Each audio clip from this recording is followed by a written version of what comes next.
Ang amahan gusto gyud manalangin, ibuhos niya tanang panalangin sa tuwa. Dili niya mahimo. Dayon-dayon. Pero in spite of the fact na daghan pa ginana akong nakita, dili gyud yung daghan. Pero ang upat ka buok, daghan na nas kuha.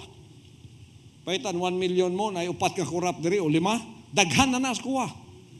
Ang kurap go, dili na nimo masaligan. Pagka na yung na diri, kawatan ka, manlilimbong ka, dili ka anak, dili ka hinlo kasing-kasing, dili in taong kamudugay. Kay this kingdom, survival of the honest. Dili survival of the corrupt dinhi. Dili na magsilbi diri. Anda ko natong auditor to sa langit.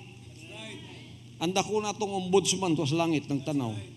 Mao nang tanan diri ginahimong mga anak muhawa gyud sa pagka-slave ug pagka-servant, kay ang slave ug servant inana ilang batasan.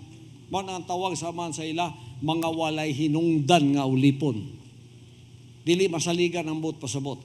Ang anak dulay gugma, ang anak dili mangawat, kay ang tanang butang iyaha. Manang iya na lang ng ayuhon i-contribute. Dili siya makuha, mo-contribute siya. Ug unsa ang paguswag sa kingdom kung anak ka, imuha na. Muswag po ka kauban sa tanan. Imuha. Ang pananaw sa anak lahi. Ang tibuok kingdom, imuha.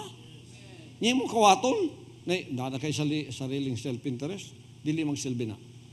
So, makita ninyo diha, ang amahan nakakita sa kasing-kasing. Ako kita sa inyong kasing-kasing, bisan pag-appointed son ko. Wako kabalog, korap ka. Wako kabalog, og mangingilad ka.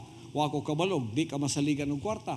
Wako kabalog, og kanang pagka makakita kag kwarta, murakag si Judas, maglaway-laway mong pagkagsiyakhan, murakag si Gihasi, maglaway-laway dayon imong mga mata. Wako kailan ninyo. Pero ang amahan nga atong amahan nga gialagaran, nakaila sa ato. Nakakita sa atong kasing-kasing. Nagapokus ko karon sa financial revolution message. Kay kuhaon ang kapobrehon sa kingdom nation pagkawalanay mga dishonest.